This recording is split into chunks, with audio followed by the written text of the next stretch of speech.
This week on The Watchman, with Israel in the crosshairs and anti-Semitism rising, even in America, see how a movement of over 8 million Christians is standing up and saying no more. Christianity owes a debt of gratitude to the Jewish people, and we ought to aggressively, with everything at our disposal, wage war against anti-Semitism in its every form. Plus, we get the inside story on the fight against anti-Israel radicalism on America's college campuses, and an Auschwitz survivor shares a powerful message for today. All that and much more, only right here on The Watchman.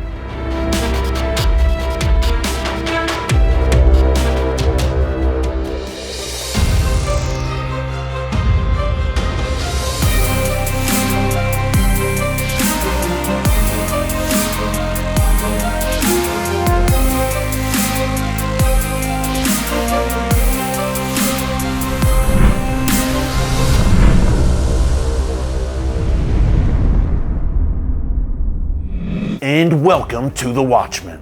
We live in perilous times. Global pandemics, racial unrest, riots, wars and rumors of wars, and the rise of anti-Semitism in America and around the world. Deadly anti-Semitic attacks in New York, Pittsburgh, and California. The rise of Jew hatred in Britain, France, and Germany. And of course, the Iranian regime and its proxies vowing to wipe the world's only Jewish state off the map.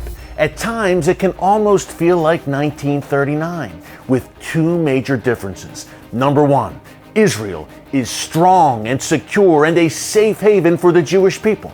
And number two, a mass movement of over 8 million followers of Jesus is standing shoulder to shoulder with the Jewish people and saying, never again. Christians United for Israel is the world's largest pro-Israel organization, and on June 28th to the 30th, we will be holding our first ever virtual summit online. You see the information there on your screen, so be sure to register and hear great speakers like Ambassador Nikki Haley, the U.S. Ambassador to Israel David Friedman, nationally syndicated talk radio host Dennis Prager, and many more. From the comfort of your living room, you can watch this incredible lineup of speakers as they stand strong for the unbreakable bond between the United States and Israel for such a time as this. Now, I'll be speaking at the summit, as will CUFI's founder and chairman, the one and only Pastor John Hagee. I got a chance to sit down with Pastor Hagee recently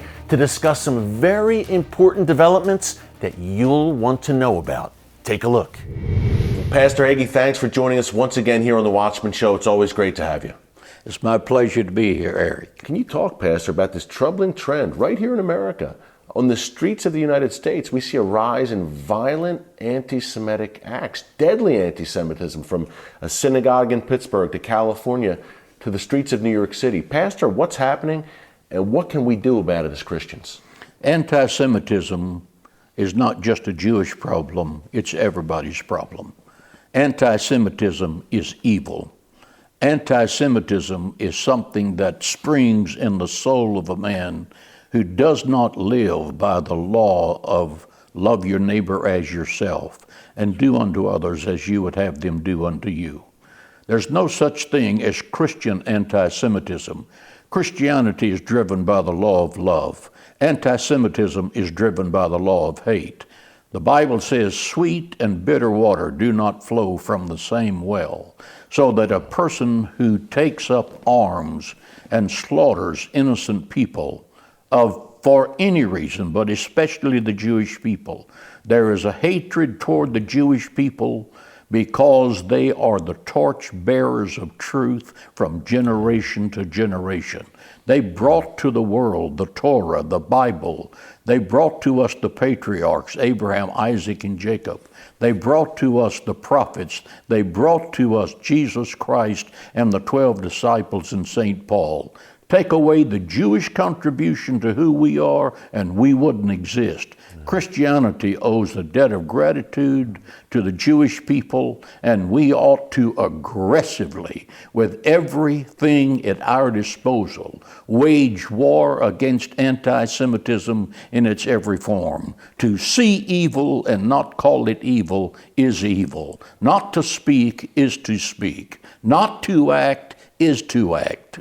God will not hold us guiltless. We must stop talking and do something. Yeah, Pastor, one of the hotbeds of this anti-Semitism is the American college campus. President Trump recently, with the signing of an executive order, the Anti-Semitism Awareness Act, is trying to confront that hatred on college campuses.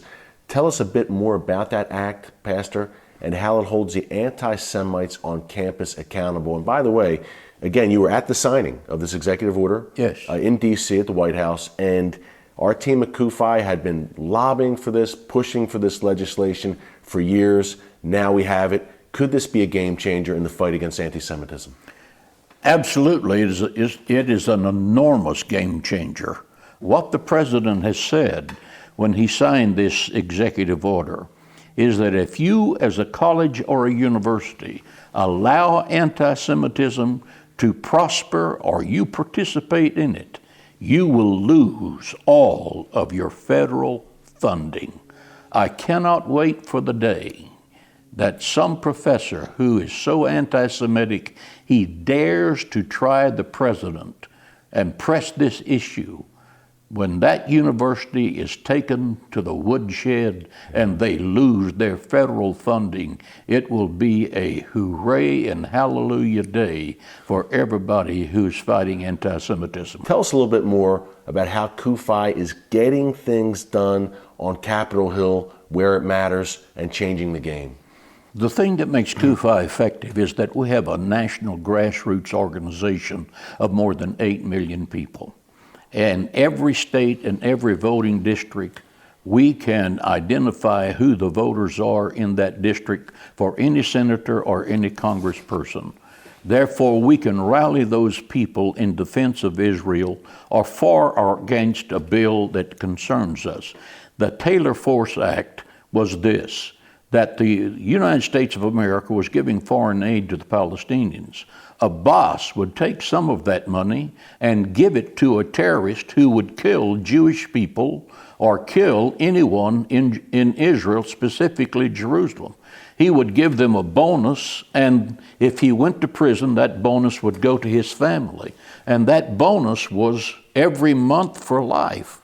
So it was a retirement plan for murderers. It was what we call pay to slay. And when we found out about that, we immediately formulated this bill and we pressed it and it became law. Now, the President of the United States, when he signed that shuts that money off from the Palestinians. They no longer get it. There's no longer rewards given and paid for by American money. If a boss continues to do it, then he'll continue to do it with his money or money that Arab nations give him. But it will not be American money. Recognizing Jerusalem as the ancestral ancient capital of Israel, moving the U.S. Embassy there. Talk about that, how that could really set the tone for some great things in the region. Moving the embassy there was not a political move, it was a prophetic move. God promised the Jewish people in the book of Deuteronomy, chapter 28, the day will come when I'm going to make you the head of the nations. I will make you the head and not the tail. Every embassy that moves to Jerusalem is a testimonial to the fact that Jerusalem, Israel, is going to be the epicenter of a kingdom that will come, administered by the son of King David named Jesus Christ, and that kingdom is never going to end. When the United States of America, the most powerful nation on the face of the earth, moved its embassy to Jerusalem, it was nothing more than the very breath of heaven breathing on that city to say, I'm here, I'm with you, I'm guarding you He that keepeth Israel neither slumbers nor sleeps. 14 years now, over 8 million members. You had this vision. God gave you this vision. And amazing things are happening now. Did you think it would get to this point where we're at now? Over 8 million in only 14 years, spreading like wildfire across the country. There's no way we could have possibly believed that what has happened would become reality. There needs to be a voice in this nation so strong that it can affect public policy in defending the Jewish people. There is a Bible command to do that. Comfort ye my people, saith the Lord. When I stood up and announced, welcome to the first Christians United for Israel National Summit, they applauded for 4 minutes thunderously. And I knew that we had hit a nerve. We had created a pipeline for a gusher that was looking for a place to happen. And we have just actually held on to the plow as heaven pulled it at a rate of speed we're having a difficult time staying up with. It's been a wonderful adventure, and we're not finished yet.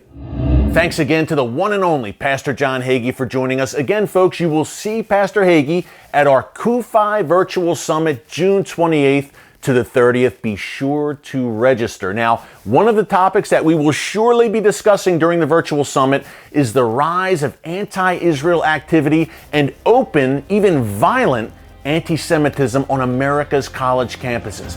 After the break, you'll see how a group of Christian college students is fighting back. Folks, you will not want to miss this. Stick around.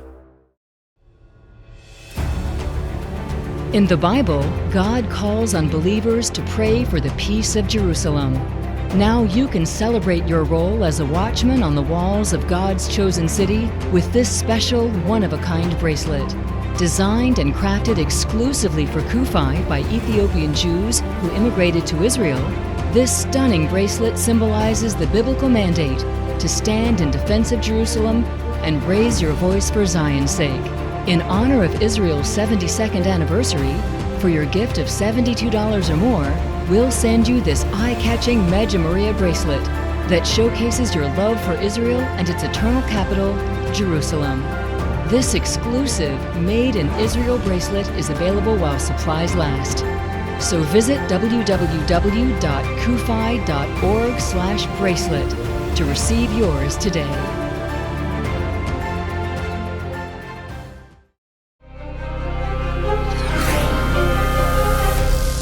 And welcome back. It's no secret that many American college campuses are home to an anti-Israel environment, not only with students, but professors and even administrators who in some cases are openly hostile to the Jewish state.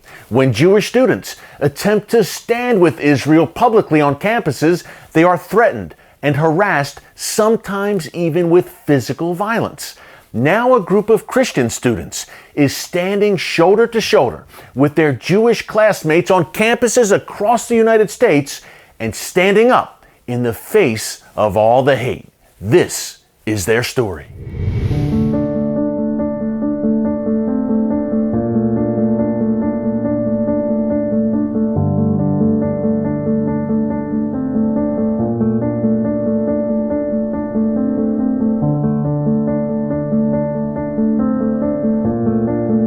There's a very strategic pushback toward anyone who identifies as pro-Israel, be they Jewish or be they Christian. And when you stand up and speak out on this issue that is being targeted for intimidation, not only from the student groups on campus whose entire goal is to demonize Israel and sway a campus's entire narrative with the lies about Israel, but it's coming from administration.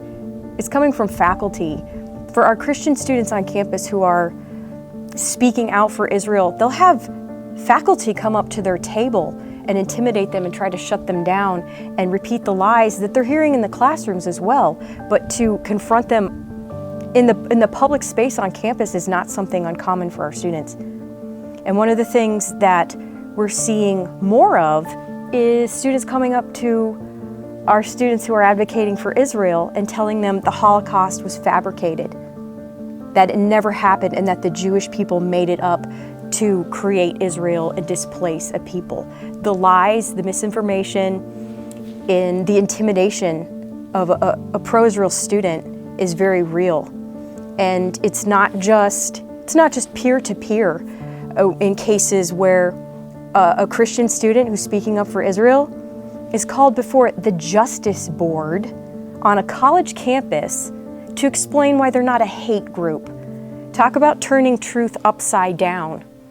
Talk about misleading information and trying to intimidate people who are trying to educate their peers about what's really going on, who our greatest ally is, where we need to go as a future of our nation in truth and moral clarity, when they're dismantling moral clarity and putting up moral relativism and trying to silence the voice of students who are pro-Israel. We have a campus chapter where one of our students is friends with a Jewish student who's referred to as Jew Boy when he walks by certain groups on campus, walking through the college campus. Statistically, from 2018 to 2019, there were 1,000 incidents of anti-Semitism reported on U.S. college campuses.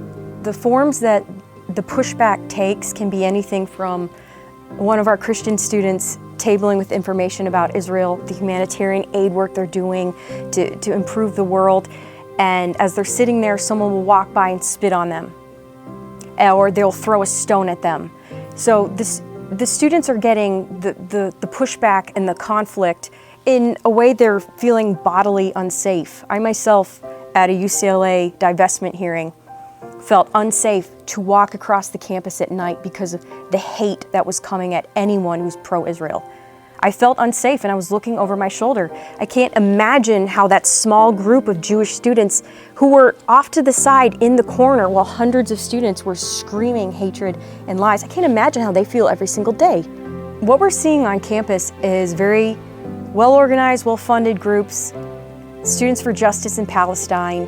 They go to massive conferences. The last one was in Minnesota, where they spent several days being trained on how to attack Israel and pro-Israel students. They go back to these campuses, and when our students hold events, they bring a pro-Israel speaker. For instance, we just had a CUFI campus student hold an event in Rhode Island on her college campus. There were 100 protesters who came out to intimidate her, silence her, keep her from sharing her voice on this issue. The exact same thing happened in Florida. 100 protesters came to our students' event where we're trying to share about what's going on in Israel, the truth about the impact they're making, the bias on campus that's destroying healthy communication, university, out of many one. This is the place you're supposed to be having conversations. And our students are out there educating, saying, I support Israel because I'm a Christian, because I support human rights, because I support social justice, because I support minority rights, because I support the freedom of Christians in the Middle East, where Christians are being slaughtered everywhere in the Middle East, except in Israel. I support Israel because I'm a Christian. I wish the alumni who are supporting these universities really knew what was going on and what they're funding, because their children are going to these campuses and they're being attacked, they're being brainwashed, they're being reprogrammed. And if it wasn't for CUFI on campus, bringing them together and giving them the language and the understanding and helping them see the big picture of what's going on, when they tell you this is what they mean.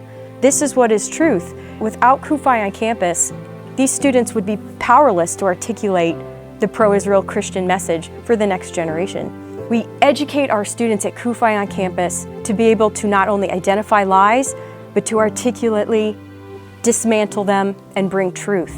Folks, you see the information there on your screen. When you join our team at Christians United for Israel, you are helping to support these brave Christian students who are standing with their Jewish classmates, standing for Israel in the belly of the beast, the American college campus. Now, when these students say never again, they mean never again. And coming up after the break, we will head to Auschwitz to meet a man who lived it. Don't move. The rebirth of modern Israel is one of the greatest miracles in history. Despite centuries of tragedies and abuses, the Jewish people are once again thriving in their ancient and ancestral homeland. CUFI's new ebook, Israel, 70 Years of Miracles, shows how God's destiny for Israel has been woven throughout her history, and how Christians are serving a divine purpose in blessing and defending His land. This free ebook is an invaluable resource that lays out Israel's remarkable story of resilience and how Christians can be a part of this modern-day miracle of God. Visit www.cufi.org/ebook to receive your free ebook today. And join CUFI to add your voice to a movement of over 8 million Christians speaking out for Zion's sake.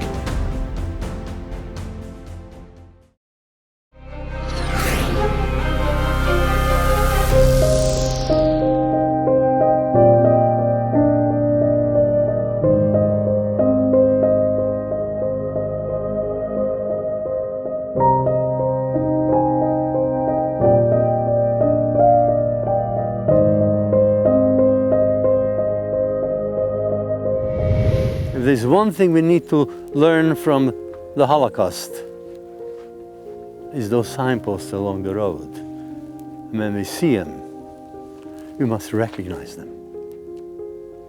There are those in the world today who would like to repeat this with a vengeance, with more modern technology.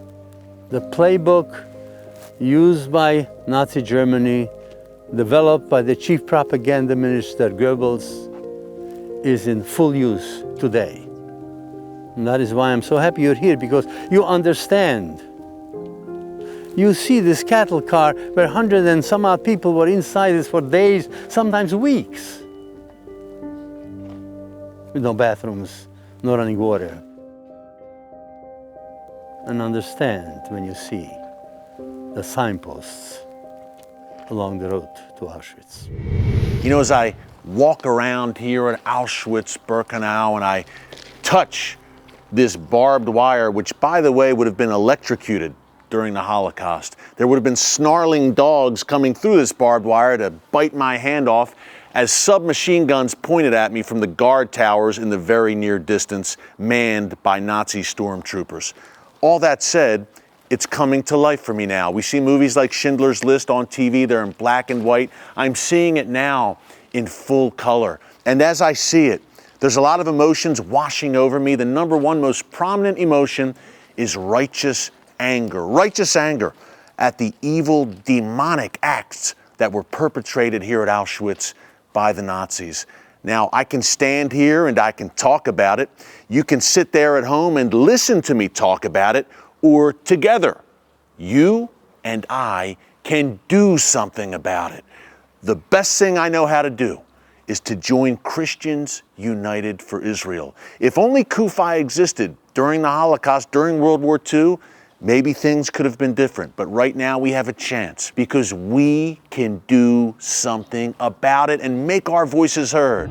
What an unforgettable, sobering, and powerful experience to visit Auschwitz-Birkenau. Folks, I emerged from that trip even more committed to our mission at Christians United for Israel. For Zion's sake, we will not keep silent. As Christians, as followers of Jesus, we have a biblical duty, a mandate from God Almighty to stand with our Jewish brothers and sisters in Israel and around the world. And that's exactly what we are doing at Christians United for Israel. Again, you can join us June 28th to the 30th for our CUFI Virtual Summit, a great lineup of speakers bringing it strong for Israel, for America, and for all that is good and true. You will not want to miss this. Again, hey, you can watch it all from the comfort of your living room online June 28th to the 30th. Join us, join millions around the world who will be tuning in for our CUFI Virtual Summit. Until next time, thanks for joining us here on The Watchman. God bless you. And remember, never hold your peace.